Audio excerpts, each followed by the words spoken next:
Qu'est-ce que vous voulez? Qu'est-ce que vous voulez? Hein? Rien? Vous rigolez là?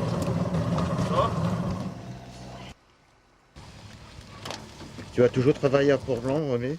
Oui, j'ai quitté Port-Blanc qu'un an pour aller au service militaire, 69-70. Et après, donc, 74-75 pour aller commander un sablier à Lannion. C'est tout. Je suis toujours resté ici. Et tu aurais voulu travailler dans une grande ville? Non. Non, pas du tout, ça. Non, non. Non, non, pourtant j'avais mon père qui était ouvrier agricole et ma mère qui était laveuse, tu vois. J'étais pas destiné du tout à la pêche et bon. Je me suis tout. C'est ma vie ici, quoi. Bon, quand je vais arrêter ce bateau-là, je sais que je prendrai un petit bateau pour mon plaisir, pour mes petites sorties à moi, quoi. Mais Port-Blanc, ça a toujours été, même aucun autre port. Hein. J'étais sollicité pour aller dans d'autres ports, Camaret et tout ça, même comment on fait la langouste au Kerguelen, et j'ai toujours refusé, quoi. C'est Port-Blanc, c'est ma vie.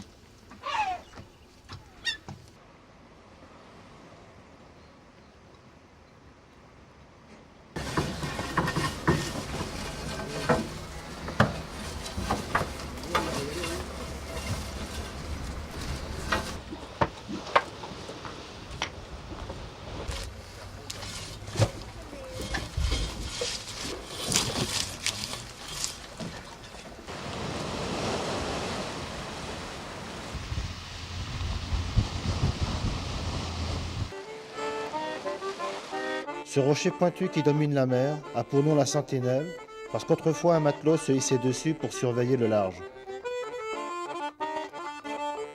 Mais l'originalité du pays réside aussi dans sa culture, une culture bretonne orientée par des siècles de traditions musicales et orales qui ont donné bon nombre d'artistes locaux.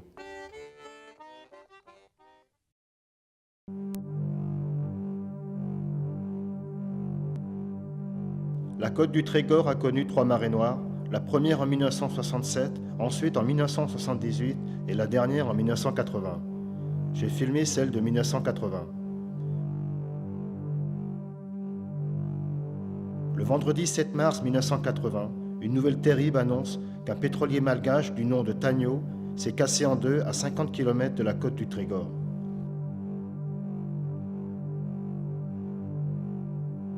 « 10 000 tonnes de mazout se répandent sur l'étendue de la mer. Le lendemain, la première nappe de mazout atteint les côtes du Trégor, engluant les plus belles plages et les plus beaux rochers du littoral.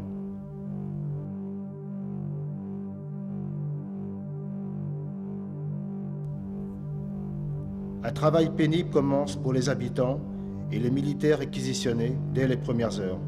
Ils seront mobilisés pour nettoyer au jet d'eau chaude les rochers défigurés.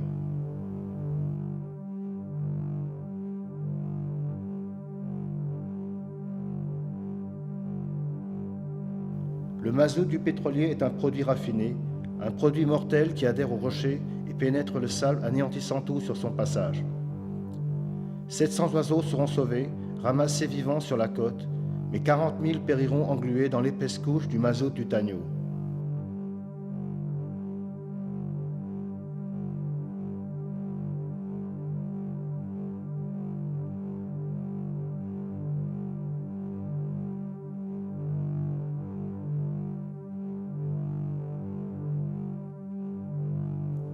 Il faudra 4 mois de travail acharné pour faire disparaître le cauchemar.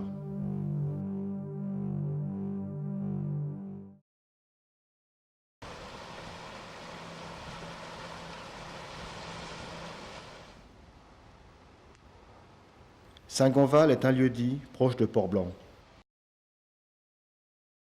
Jusqu'en 1963, j'y ai vécu. Il y avait le travail des champs, 12 heures par jour et sans loisir. Et dans l'effort et l'entraide conjuguée, chacun y trouvait son compte et sa joie.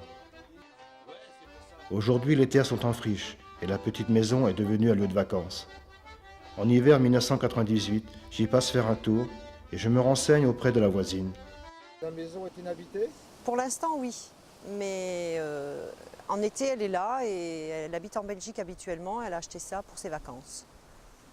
Il est bien là seulement le mois d'août alors. En principe, c'est juillet-août, oui. Quelquefois jusqu'à fin septembre, mais pas tous les ans, selon le temps. C'est devenu une maison de vacances? Exactement, oui.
Depuis combien de temps tu travailles à Port-Blanc, Aimé?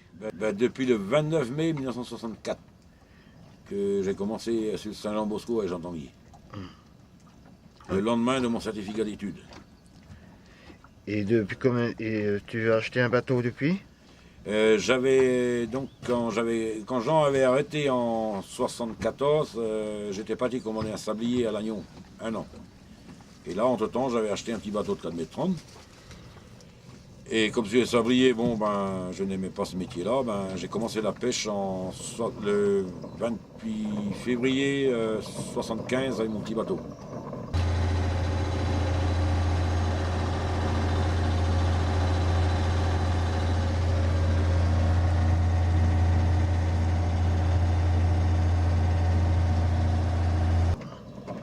Et j'ai fait ça jusqu'au mois d'octobre. Donc, entre-temps, au mois de septembre, là, j'avais acheté mon premier bateau de 8 mètres 30, là, un Keloumad aussi qui s'appelait. Donc, j'avais fait la coquille Saint-Jacques avec celui-là et les filets, les casiers ici. Et celui-là, je l'ai gardé jusqu'en 1990. Donc là, il y a eu un plan Mélic là, de destruction de bateaux. Moi, donc, j'ai mis le mien. L'État nous a rémunéré.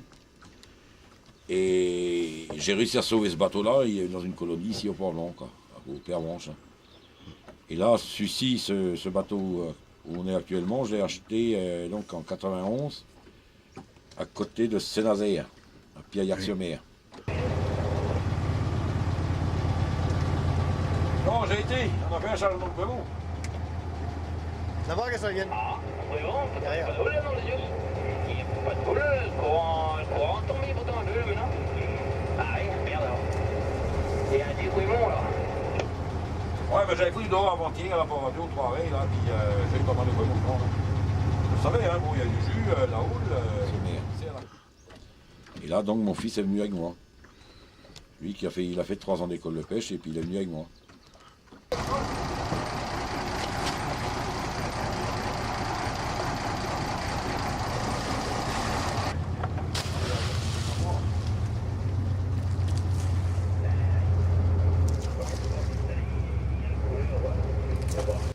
Donc depuis ce temps-là, là on avait changé de métier, on ne faisait plus les casiers, on fait uniquement que les filets et la coquille Saint-Jacques.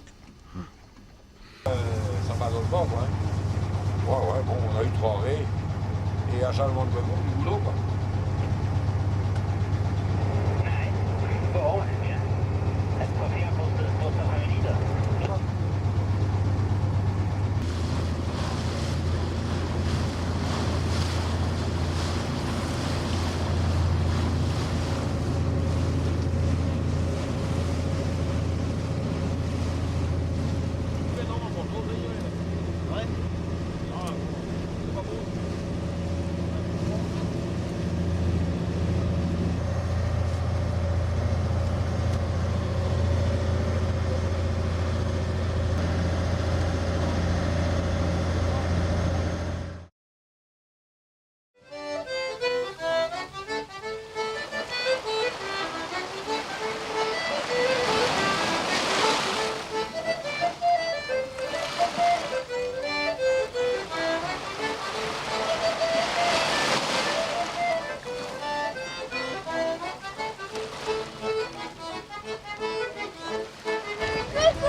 En 1991, je photographie Denis et Nelly le jour de leur mariage.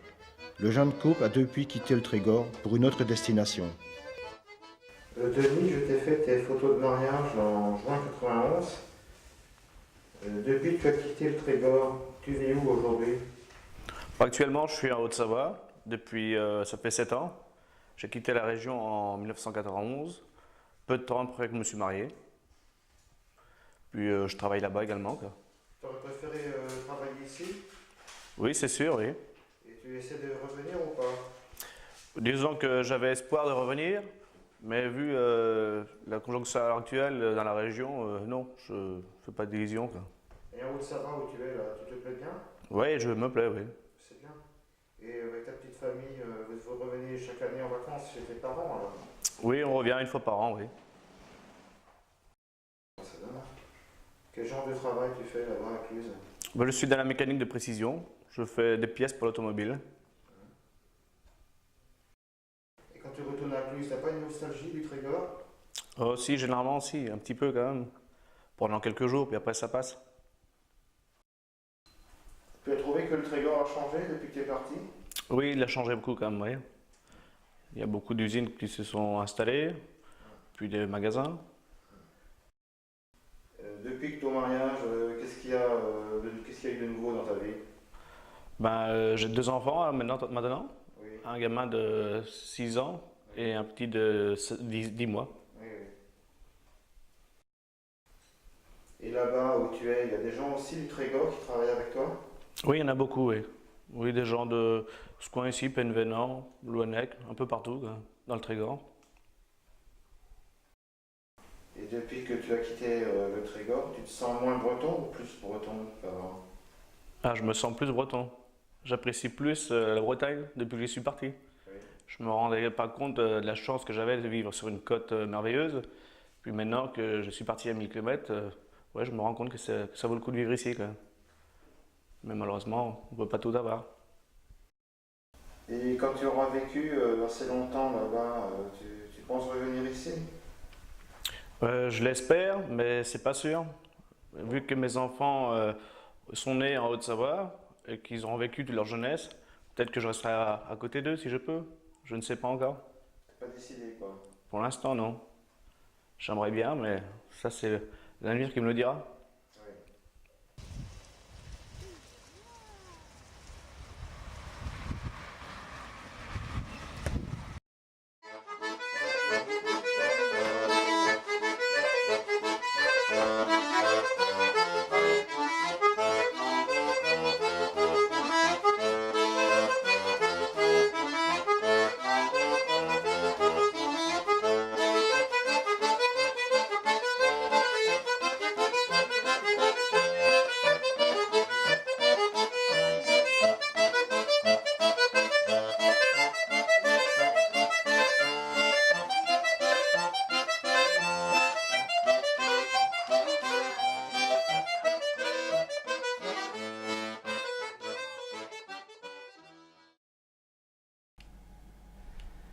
Je t'ai joué tout à l'heure sur la plage, là c'était des morceaux du pays vantais avec une gamme un petit peu particulière, ça sonne un peu une gamme typiquement du pays vantais. Et hier soir, ce que j'ai joué aussi, alors là c'est des gavottes de montagne qu'on trouve dans les monts d'Arrée un peu partout là-bas. Et là pour le coup en fait normalement c'est des danses qui sont jouées par l'accordéon chromatique. Qui est différent de celui-ci, parce que celui-ci c'est le diatonique, c'est le premier accordéon qui est arrivé en fait à la fin du siècle passé et jusqu'aux années 30. Et ensuite quand le chromatique a été inventé et avec le style musette, il a balayé le diatonique qui lui-même avait déjà balayé les instruments traditionnels. Et donc voilà.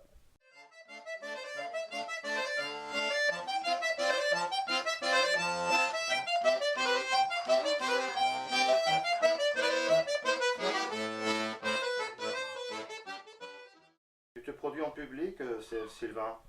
Bah oui, en fait, ça m'arrive parce que comme c'est des danses, comme ce sont des danses, en fait, c'est fait pour être dansé, pas du tout pour être... Enfin, on peut les écouter, mais c'est mieux quand c'est dansé. Et justement, à Plomodierne, là où j'habite, tous les lundis soirs, en fait, les dames du village, qui sont souvent assez âgées, se réunissent pour danser. Et là, c'est l'occasion pour moi de jouer, de mettre en pratique en fait tout ce que je bosse de mon côté et de jouer toutes ces danses, le gavotte montagne, comme les andros et les anterdros. Et tu travailles là-bas? Je travaille là-bas, je suis instit par ailleurs pour gagner ma vie, quoi, pour pouvoir aussi rester en Bretagne et travailler en même temps la musique à côté.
Près de Port-Blanc se trouve le Guénojeune.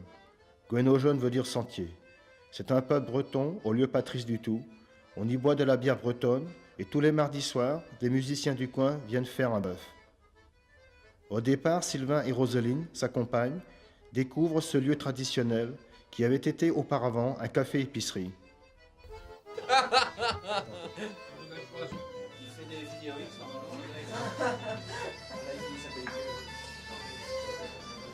Ça fait maintenant 4 ans que je tiens le pub ici, à Trévoux, au Royaux. Oui. Donc, en Bretagne, il y a un tiers des jeunes en fait, qui partent en ville. Ils sont condamnés à partir en ville pour chercher du travail. Il y a un autre tiers qui arrive à se débrouiller quand même ici. Et un autre qui vit au fait d'aide sociale, plus ou moins. C'est ça, on est condamné à ça au fait. Je suis parti en Irlande, là-bas il y avait des cafés, ce qu'on appelle des cafés, où on ne sert pas d'alcool, où il y avait des bouquins qui étaient à disposition pour les gens, et je me suis dit, tiens, c'est sympa les bouquins. Donc j'ai amené les bouquins ici, et surtout le livre, au fait, permet aussi aux gens de ne pas être seuls, quoi.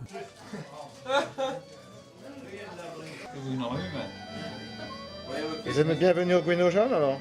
Oui, la pomme. Ouais, vous êtes d'ici? Oui, c'est dans la maison. paye un coup. Ça va? Ouais, sinon, tu fais la gueule. Ouais, je te paye un coup.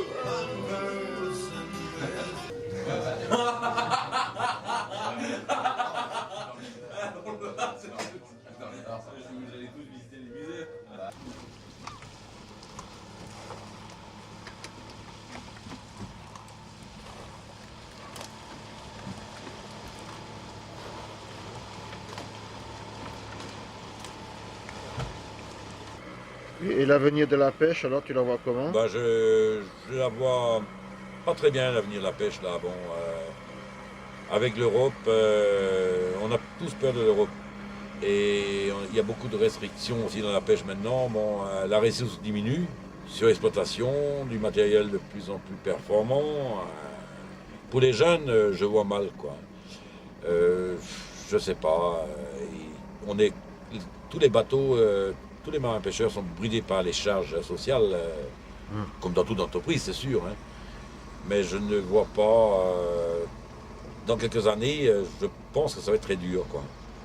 Et la plaisance a pris de l'ampleur, bon, ce qui n'est pas trop bon non plus pour la ressource, quoi. Et c'est un peu mal géré. Il n'y a plus de saison, si on veut, pour tel matériel, quoi. Bon, il y a quelques années, les araignées ont commencé au mois de mars, avril. Et maintenant, bon, ben, les araignées, on les commence au mois de novembre, quoi. Donc, elles n'ont plus le temps de se reproduire comme avant, quoi. Et un exemple, le maquereau a diminué ici, dans la région, c'est par rapport aux chaluts pélagiques belges et tout ça, qui sont au milieu de la Manche, là, quoi. Ils pêchent des tonnes.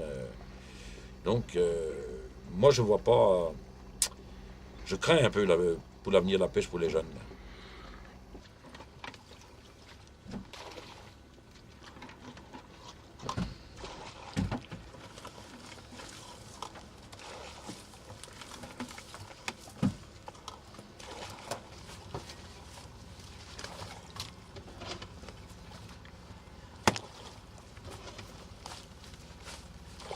Le rouge.